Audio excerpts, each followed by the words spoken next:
Halo semuanya, Assalamualaikum warahmatullahi wabarakatuh. Selamat malam.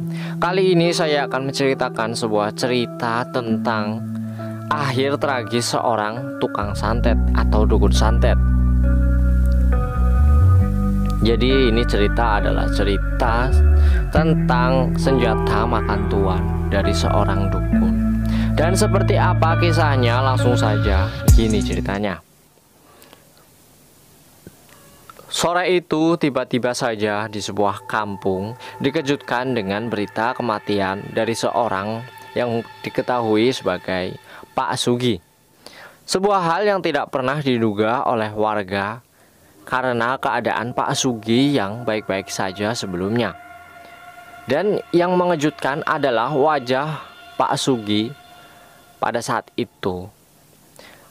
meninggal berwarna kuning kehitam-hitaman seperti gosong.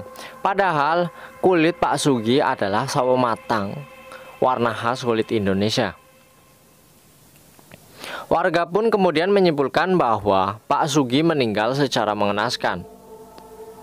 Pasalnya, lelaki berusia 55 tahun itu meninggal dengan kondisi demikian. Padahal ia adalah lelaki gagah berkelimang harta karena memiliki sebuah perusahaan di bidang jual beli barang bangunan atau material. Dan kisah ini diperoleh dari Neng Asni, perempuan yang pernah menjalin kekasih dengan Asmui atau anak Pak Sugi. Konon Asmui adalah lelaki tampan berambut campak atau cepak atau kadang juga botak, dengan badan tegap dan dada bidang. Di kampung, Asmui terkenal sebagai anak yang badung atau nakal, sering mabuk dan suka nongkrong gak jelas setiap malamnya. Namun, satu hal yang membuat Neng Asni kesal adalah perilaku Asmui yang kasar. Belum jadi suaminya, tapi sudah mengatur-ngatur dirinya dan kadang menampar. Neng Asni kerap kali meminta putus lewat telepon, tapi setiap kali bertemu dengan Asmui, niatnya selalu luntur. Tiba-tiba saja Asmui seperti menampakkan wajah yang melas, sehingga Neng Asni pun tidak tega meninggalkannya. "Saya seperti disirep atau disantet gitu," ujar Neng Asni. Selidik punya selidik, ternyata Asmui memang menggunakan ajian pengasihan yang diminta dari sang bapak atau Pak Sugi. Ketika Neng Asni berusaha untuk memutuskan ikatan cintanya, Asmui selalu meminta bantuan kepada bapaknya agar menyirep perempuan itu. Konon, ajian yang didapatkan Pak Sugi sendiri didapatkan dari orang di Sukabumi. Begitulah seterusnya yang terjadi pada Neng Asni. Dia tidak pernah bisa putus cinta dengan Asmui, padahal hatinya menginginkannya untuk segera putus. Karena ulah santet yang dilakukan oleh Pak Sugi yang tidak lain adalah ayah Asmui. Dan cinta mereka terjalin selama bertahun-tahun. Menurut Neng Asni, Pak Sugi seringkali menggunakan jasa dukun bukan saja dalam kasus dirinya dan anaknya, tapi juga pada kasus-kasus lain. Usahanya bisa berkembang, ya karena itu juga.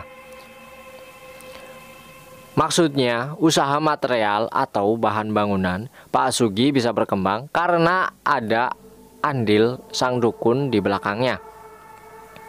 Pak Sugi melakukan ritual-ritual dan menggunakan ajian penglaris agar usahanya berkembang.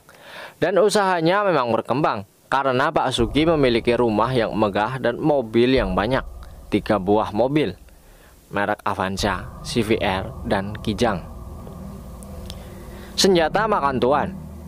Namun, suatu kali Pak Sugi tampaknya sedang apes. Kisah ini berawal dari Neng Asni yang memiliki lelaki idaman lain. Rupanya di tempat kerjanya perempuan itu bertemu dengan lelaki yang bisa membuatnya tertarik. Lelaki yang kemudian diketahui bernama Mardi itu sebenarnya bekerja di tempat lain. Lokasinya yang berdekatan dengan tempat kerja Neng Asni rupanya membuat mereka kemudian tidak sengaja bertemu. Saat itu Neng Asni sedang menabungkan uang milik bosnya dan melewati kantor tempat Mardi bekerja. Pada saat bersamaan, Mardi sedang nongkrong di depan kantornya karena jam istirahat. Dari situlah Mardi jatuh cinta dan mulai mendekatinya setiap waktu, yang akhirnya membuat Neng Asni pun bertekuk lutut. Neng Asni sadar bahwa dia telah menyelingkuhi pacarnya, Asmui. Tapi hal itu terpaksa ia lakukan karena sebenarnya sejak dulu ia ingin putus dengan Asmui, tetapi selalu saja tidak bisa. Neng Asni dan Mardi pun seperti menghadapi tembok tinggi dan besar karena harus berhadapan dengan kekejaman Asmui. Dia bisa melakukan apa saja agar tidak putus dengan saya, ujar Neng Asni. Menurut Neng Asni, banyak lelaki yang mendekatinya karena dia memang memiliki wajah yang cantik dan tubuh yang tinggi semampai. Namun saat itu pula Asmui selalu bertindak kasar kepada mereka. Mereka kadang dipukulin sama dia dan juga teman-temannya, ujar perempuan muda berusia 30 tahun itu. Hal ini pula yang ditakutkan akan terjadi pada Mardi. Karena itu, Neng Asni selalu bilang pada Asmui kalau Mardi adalah pacar dari temannya. Beberapa saat hubungan Neng Asni dan Mardi tidak diketahui oleh Asmui. Namun, hal itu tidak berlangsung lama. Tapi herannya dia tidak berani bertindak kasar pada Mardi, ujarnya. Mungkin Asmui melihat bahwa Mardi bekerja di sebuah perusahaan bonafit dan orang yang berpendidikan. Bertindak kasar adalah cara yang tidak elegan bila diterapkan pada Mardi. Akhirnya, langkah pertama yang dilakukan oleh Asmui adalah melarang Neng Asni bekerja lagi. Akhirnya, Neng Asni memang tidak bekerja lagi. Tapi di luar itu, hubungan antara Mardi dan Neng Asni masih berlanjut. Mardi sendiri tidak mau putus dengan Neng Asni karena berusaha menyelamatkan perempuan itu dari kekangan Asmui. Suatu ketika, Mardi berencana untuk melamar Neng Asni. Ternyata niat ini terendus oleh Asmui. Jalan kasar jelas tidak bisa. Akhirnya jalur spiritual pun dilakukan oleh Asmui. Dengan meminta bantuan pada bapaknya, Pak Sugi, yang sebenarnya memang punya ilmu kebatinan, akhirnya berangkat ke Sukabumi lagi bersama anaknya untuk mendapatkan ajian pengasihan lagi. Setelah jimat itu didapatkan, mereka pun pulang. Dari jauh, Pak Sugi pun melakukan ritual-ritual untuk menyantet Neng Asni agar membatalkan lamaran Mardi dan teringat kembali dengan Asmui, anaknya. Benar saja, Neng Asni tiba-tiba merasakan tubuhnya panas. Tapi saat itu malam hari. Bagaimana bisa panas? Dan hal yang mengejutkan pun kemudian terjadi. Asmui, Asmui, Asmui. Tiba-tiba Neng Asni mengucap nama Asmui berkali-kali di bibirnya. Dan hal itu ia lakukan di depan Mardi. Aku mau bertemu Asmui. Selorohnya begitu saja. Mardi sangat terkejut dengan ucapan Neng Asni yang tiba-tiba meluncur begitu saja. Mardi berusaha menyadarkannya, tapi tidak bisa karena perempuan itu sudah ada dalam pengaruh sirep santet. Mardi yang saat itu sedang berada di rumah Neng Asni untuk silaturahmi, akhirnya mencari ustadz yang pintar dalam bidang kebatinan. Orang itu pun mendapatkannya. Seketika ustadz tersebut mengusir pengaruh santet yang menimpa Neng Asni. Setelah itu, Neng Asni pun sadar dan bingung atas apa yang menimpa dirinya.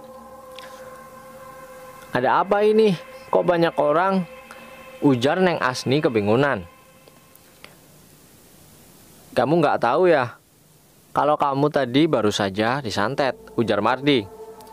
Neng Asni yang merasa kecapean akhirnya meminta untuk istirahat dan tidur. Sementara setelah itu Mardi pun pulang ke rumahnya. Begitu juga dengan ustadz dan orang-orang yang datang melihat kejadian itu kembali ke rumah mereka masing-masing. Malam itu pun kembali hening. Hanya ada bintang dan bulan yang menerangi malam. Sekali-kali suara jangkrik dari arah lapangan terdekat rumah Neng Asni berbunyi bersaut-sautan. Dan malam pun usai berganti siang. Tapi rupanya itu bukanlah kejadian terakhir yang menimpa Neng Asni. Sejak kejadian malam itu, ternyata Asmui lewat bapaknya Pak Sugi terus-menerus menyantet Neng Asni agar mau membatalkan lamaran Mardi dan rela kembali pada pelukannya. Tercatat ada 5 kali Asmui menyantet Neng Asni, tapi sebanyak itu pula hal tersebut bisa teratasi. Dan puncaknya adalah terjadi pada malam Jumat Kliwon, tepatnya jam 8 malam. Mardi main ke rumah Neng Asni. Tapi di tengah asiknya mereka bersenda gurau, tiba-tiba Asni kembali merasakan tubuhnya panas. Dan kejadian serupa pun terjadi kembali. Neng Asni kerasukan lagi. Kebetulan saat itu tidak ada ustadz yang dulu mengobatinya. Mardi kebingungan, karena tidak ada yang bisa membantu masalah itu. Kejadian itu terus berlangsung hingga tengah malam. Neng Asni terus berada pada pengaruh santet Asmui. Selama dalam pengaruh itu, Neng Asni berontak ingin pergi menemui Asmui, tapi selalu dijaga ketat oleh Mardi dan keluarganya. Pada tengah malam, sang ustadz datang. Dia pun segera mengusir pengaruh jahat pada Neng Asni, yang kekuatannya jauh lebih dahsyat dari sebelumnya. Karena Neng Asni tidak saja menyebut-nyebut nama Asmui, tapi juga melakukan pemberontakan ingin berlari dan menemui lelaki itu, meski sudah tengah malam. Setelah melakukan perang batin antara ustadz dan orang yang menyantet Neng Asni, akhirnya pengaruh jahat tersebut bisa diusir. Tapi kali ini rupanya sang ustadz sudah kadung kesal. Sesaat setelah pengaruh jahat itu hilang, ia pun berdoa agar orang jahat yang melakukan tindakan kotor tersebut kena batunya dan mendapatkan balasan dari Allah Subhanahu wa Ta'ala. Benar saja, beberapa hari setelah kejadian itu, Pak Sugi ditimpa sakit. Dalam tempo singkat, sakitnya parah dan akhirnya meninggal dunia. Yang mengerikan, wajah Pak Sugi tampak berwarna kuning kehitam-hitaman seperti gosong. Padahal dia tidak terbakar.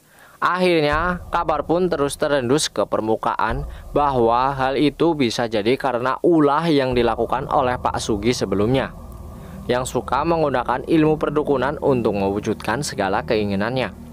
Dia terkena oleh ilmu santetnya sendiri alias senjata makan tuan. Rupanya kematian Pak Sugi membuat Asmui sangat syok. Menurut Neng Asni, sejak itu Asmui tampaknya mulai sadar dan tidak berani lagi mengganggu dirinya dan Mardi. Bahkan Neng Asni dan Mardi akhirnya menikah. Demikianlah kisah yang terjadi pada Pak Sugi di suatu kampung. Dari kisah ini kita bisa mengambil sebuah pelajaran bahwa janganlah kita mengambil jalan pintas atau yang salah, misalnya perdukunan untuk mewujudkan segala keinginan kita, karena hal itu efeknya sangat buruk bukan saja buat orang lain tapi juga buat kita sendiri kelak. Dan begitulah akhir kata saya ucapkan terima kasih kepada teman-teman yang sudah menyempatkan untuk menonton dan mendengarkan cerita ini sampai dengan selesai.